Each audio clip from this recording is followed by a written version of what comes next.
Oi, tudo bem? Eu sou a Thaís Slaski e essa é mais uma aula do nosso canal de pintura, um ateliê online. Esse é um quadro óleo sobre tela. Eu já fiz uma aula sobre ele, onde eu disse que eu ia fragmentar para a gente pensar nele de pedaço em pedaço. E a gente falou da neve. E agora eu vou falar um pouco dele. Geralmente eu falo primeiro sobre a criatividade, sobre como eu compus tal, e depois eu faço o exercício. Hoje eu vou fazer o contrário. Hoje eu vou falar sobre as flores vermelhas e vou falar como a gente mexe com o vermelho, tá? Porque o vermelho não parece, mas ele confunde muito. Sempre que eu falo isso em aula, né, no ateliê, os alunos se surpreendem. Porque quando a gente começa a pintar, desenhar no comecinho, a gente acha que uma cor ela vai ser clareada com um branco e escurecida com o preto. E hoje eu vou mostrar direitinho na paleta o que acontece quando a gente escurece. A gente tem essa ideia fixa de que tudo que é claro leva branco e tudo que é escuro leva preto, e como isso te limita como pintor. Então, escolhi falar das flores, porque aqui é um exemplo bem legal para eu mostrar na prática como funciona a luminosidade cromática, é esse o termo técnico em teoria da cor, sobre clarear e escurecer. Ele não está pronto, é um óleo sobre tela grande que eu me filmei desenhando e compondo o que eu quero para cá e no meio das flores, e isso fica mais fácil, né? Desmistifica aquela coisa de achar que se tem que ter o quadro inteiro pronto na sua cabeça, desenhado, né, centímetro por centímetro antes de começar uma pintura. E não é assim, você pode começar com uma vaga ideia e ir trabalhando isso durante a pintura, como eu estou fazendo nesse meu quadro, tá? Então vamos fazer uma paleta. Primeiro eu vou pegar um preto, o vermelho e o branco e a gente vai começar a trabalhar. Então vou pegar uma paleta e o vermelho cadmio. Ele eu vou colocar no centro para deixar a cor pura, né, no meio. E vou fazer essa paleta como a maioria das pessoas fazem, que é clarear por um branco e por um preto.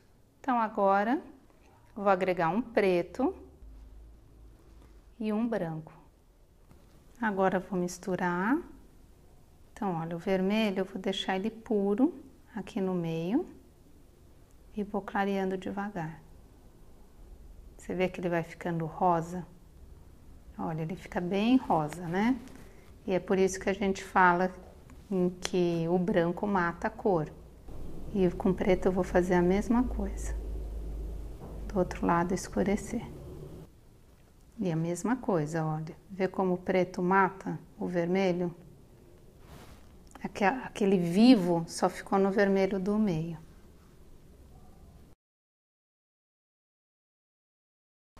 E agora, com essa paleta montada do branco para o preto, eu vou mostrar o que teria acontecido se eu tivesse decidido pintar essas flores vermelhas, clareando com branco e escurecendo com preto. Então eu vou fazer essa maior.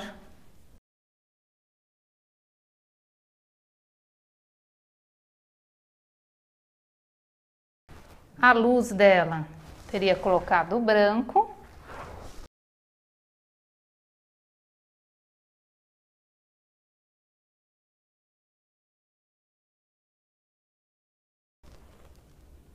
E naturalmente a parte de sombra, o preto, né? Escurecendo com preto.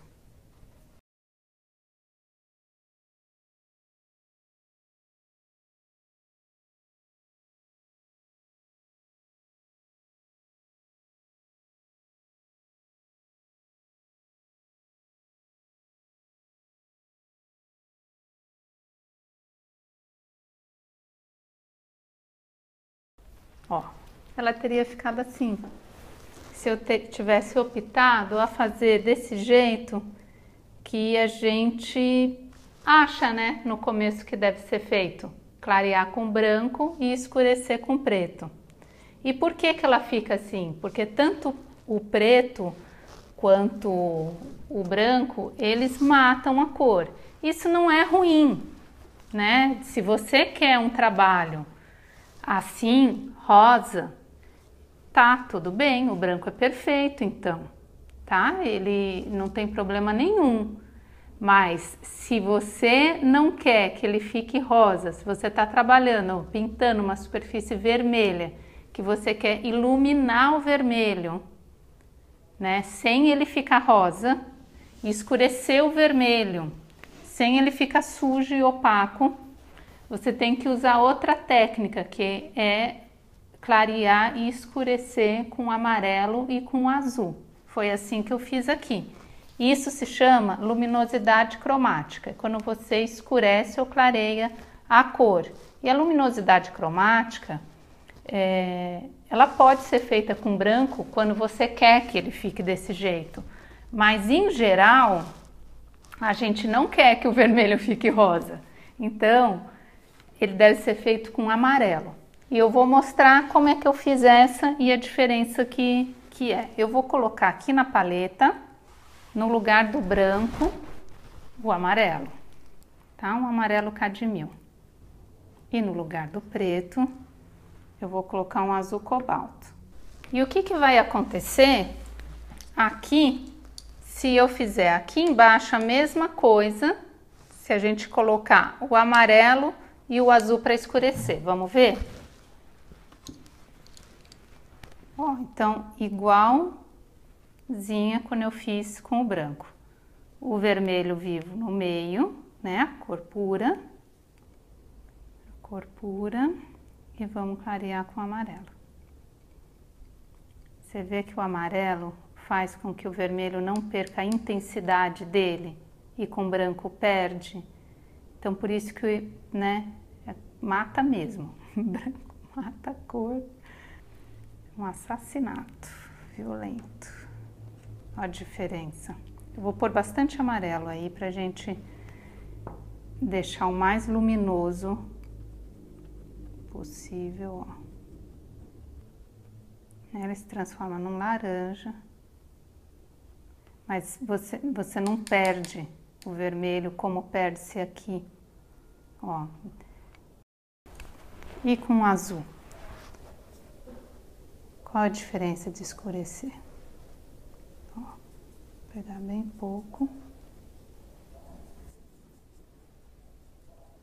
Você vê que com o azul ele chega num escuro que parece o preto, mas não é. Eu acho bem mais bonito esse aqui que o preto do tubo. Então, olha só. É muito diferente, né? Então, eu vou fazer isso daqui, aqui, que é essa paleta que eu usei, ó.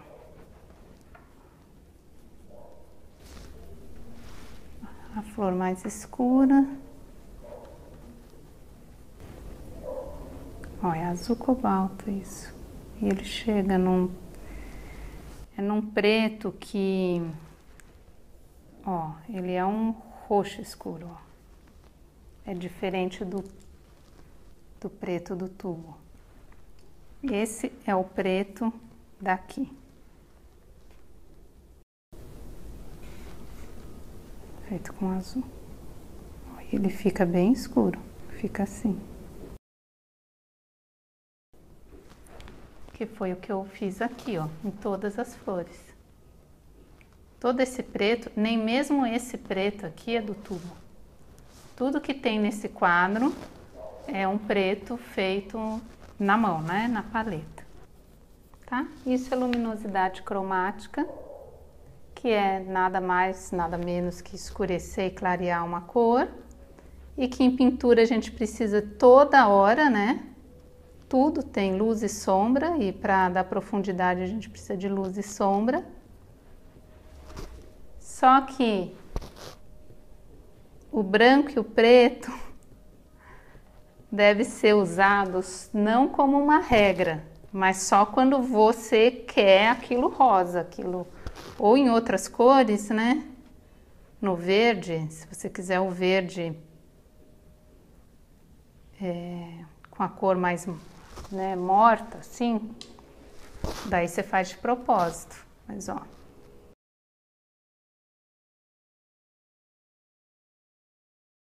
é assim que faz. Essa é a diferença da luminosidade cromática feita com amarelo. Dá pra ver? Feita com amarelo e feita com branco. Tá legal? Então agora, exercício feito. Eu fiz alguns desenhos porque aqui chegou num ponto do quadro que eu gosto de agregar sobre a cultura. Eu fiz alguns desenhos para começar a esboçar o que eu vou fazer nesses telhados. Aqui, ó, eu fiz da tapeçaria Mapuche. E olha, aqui também eu fiz a lhama, raposa chilena. Esse daqui é um tambor dos Mapuches. E eu fui desenhando pensando em agregá-los aqui. Então essa menininha, né, tem uma menininha que sai da flor com uma lhama. Eu pensei em desenhá-la aqui e no meio da folhagem eu vou colocar lhama e alguns animais do Chile, e o telhado das casas eu vou fazer com aquela tapeçaria Mapuche. Eu até tenho uma aqui. Essa eu comprei de uma senhora Mapuche. Ela estava tecendo assim na minha frente e ela está me servindo de base para criar esses desenhos. E na outra parte do quadro, que em uma outra aula eu falo mais sobre criatividade. Então eu queria arranjar uma forma de que vocês me acompanhassem nesse fazer, mas eu parar para explicar enquanto estou pintando me atrapalha. Então eu vou filmando e depois eu volto aqui quando ele estiver pintadinho e sigo falando dele, tá bom? Então até já! Eu quis dessa pausa, né, do programa justamente para mostrar que o fazer não é uma linha reta, né? Você desenha uma pintura antes e ele vai direitinho até o final. Às vezes sim, mas comigo, especialmente nessas paisagens maiores, não acontece assim. Nem mesmo os caipiras que eu desenhei, fotografei com tanta meticulosidade, mesmo assim eles mudaram um pouco do que eu pensava no começo. Então eu queria mostrar esse fazer, porque se você acha que tem que ter tudo pronto para começar, eu queria mostrar que não precisa e que as coisas se desenvolvem no fazer. Aqui, ó, eu pintei, eu coloquei a tapeçaria Mapuche aqui, mas também coloquei um pouco da minha imaginação. Eu vivi um pouco no Chile. O último país que eu vivi antes de vir para São Paulo foi o Chile. As coisas que eu tenho e que eu vi, elas têm cores cinza, vermelho e preto. Eu pintei tudo das cores das minhas lembranças e do que eu tenho. E daí eu achei tudo meio morto, sabe? Então daí eu sentei para pesquisar, procurei no Google sobre essa linha têxtil Mapuche, outros trabalhos, e eu encontrei poucos trabalhos, mas que tem azul. Então daí eu decidi, era justo o que eu procurava, eu queria um azul. Mas também aqui, assim, não é uma cópia fiel o que os Mapuches fazem. Tem um monte de desenho inventado aqui. Então quem conhece deve olhar, nossa, não tem nada a ver, porque saiu da minha imaginação. Você pode gostar de alguma coisa e misturar com a sua imaginação e pôr na tua pintura. Qual o problema? Problema nenhum. Então eu pintei os telhados, os bichinhos, então aqui uma raposinha. Essa que eu desenhei, ela parece um urso, né? Uma vez uma dessa passou por mim, assim, ela é bem pequenininha. E ela passou por mim com medo, eu fotografei de longe, mas eu queria dar esse ar de bebê mesmo. E não respeitei a escala. Então eu fiz ela bem maior do que ela é, né? Porque ela é bem pequenininha. E desenhei a lhama aqui, menor do que ela é. E desenhei outra aqui, que não sei se dá para ver, ó, outra lhama tem aqui.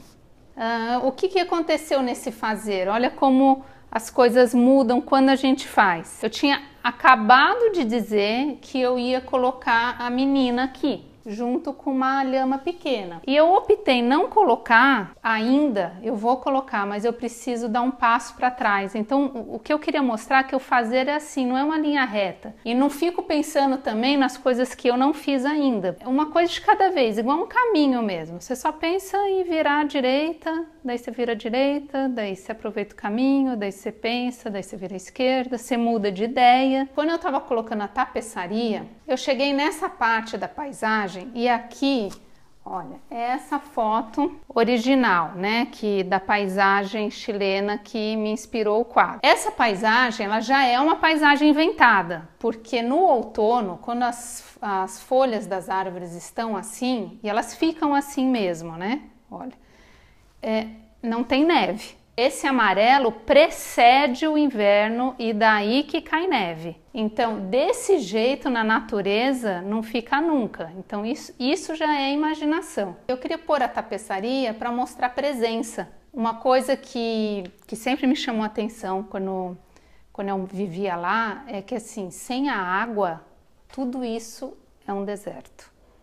Tudo é deserto. Deserto mesmo. Assim, cacto e aquela terra seca.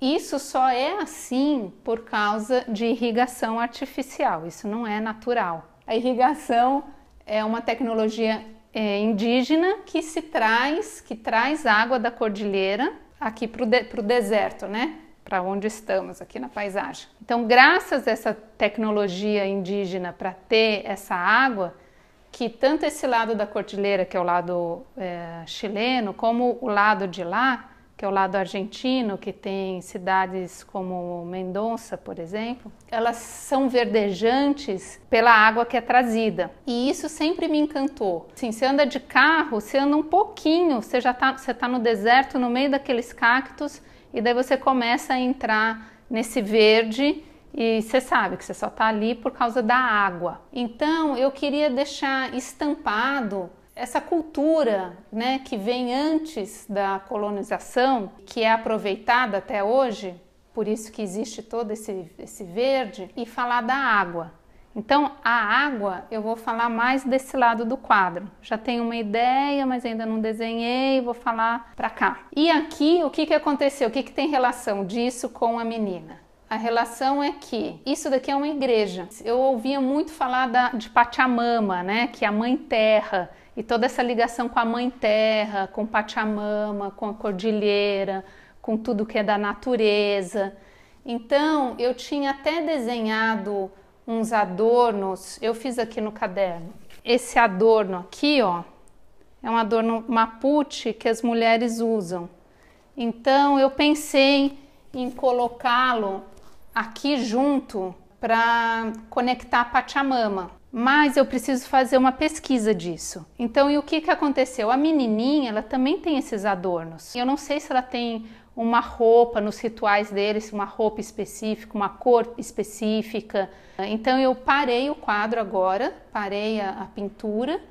Vou fazer uma pesquisa, vou ler mais sobre isso e esse assunto religioso e depois eu vou prosseguir, tanto com o desenho dela, quanto o que eu faço aqui, e depois prossigo com a questão da água. Então é isso que eu queria falar, sabe? Que o criar é um caminho de vai e vem. Apesar daqui no canal eu falar muito de técnica, hoje a gente viu luminosidade cromática, isso eu trabalho bastante com os meus alunos. Eu queria deixar claro que assim, só ver técnica não vai te soltar. Se você se sente travado na pintura, você tem que também dar atenção à sua intuição, às coisas que você gosta, ir atrás de pesquisa do que você gosta e acreditar nas coisas que você gosta, mesmo que pareça uma loucura, como eu estou fazendo, que é colocar animais pequenos, uma tapeçaria no telhado, uma menina que vai sair da flor e isso conectar com a tecnologia da água, de como traz água, a cultura, a religiosidade. também a colonização, é tudo junto e você tem que trazer as coisas que você gosta, que está dentro de você. Eu gosto muito desses assuntos, então eu pinto esses assuntos. Então isso que eu queria mostrar, que não é uma linha reta, que você só tem que pensar no próximo passo e que a técnica é muito importante, mas ela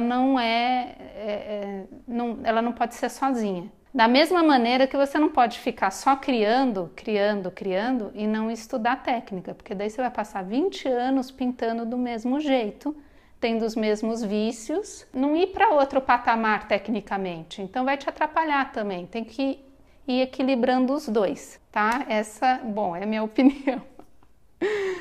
Obrigada por vir até aqui comigo, tchau e até o próximo vídeo. E não esquece seu like, por favor. Até mais!